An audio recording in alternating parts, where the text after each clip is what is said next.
ஒரு நிமிஷம் மீனாட்சி. தாரணி, நீ கேஸ் எல்லாம் வாபஸ் வாங்க வேண்டாம். என் மேல இருக்கிற கோவத்துல நீ உன் காதலை இழந்துடாத. உன் காதல் ஜெயிக்கணும்.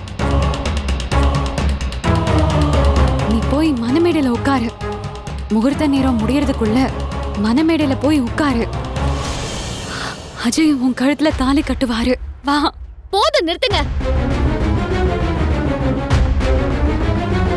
என்ன எல்லாரும் சேர்ந்து நான் அசிங்கப்படுத்தி பாக்குறீங்களா? ஐயோ, நான் அசிங்கம்லாம் படுத்தல. உன் காதலை வாழ வைக்க தான் பாக்குறேன். ப்ளீஸ் புரிஞ்சுக்கோ. நீங்க என் காதலை ஒண்ணும் வாழ வைக்க வேண்டாம். உங்களால எனக்கு எந்த நல்லதும் நடக்க வேண்டாம்.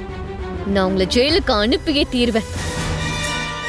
ஏமா, நீ இந்த பொண்ணை ஜெயிலுக்கு அனுப்புறதெல்லாம் அப்புறம் பாத்துக்கலாம்.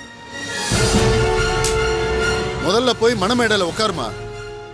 நீயும் அந்த மாப்பிள்ளை தம்பியும் காதலிக்கிறது தெரிஞ்சும் அந்த பையனுக்கு எங்க பொண்ணை நாங்க கட்டி வைக்க கூடாதுமா.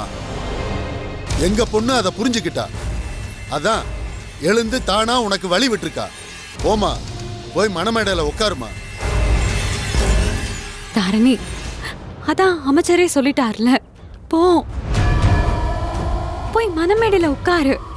நீ கேஸ் எல்லாம் எதுவும் வாபஸ் வாங்க வேண்டாம். அஜய் அம்மாவை நான் சமாதானப்படுத்திக்கிறேன். நீ போய் மனமேடையில உட்காரு.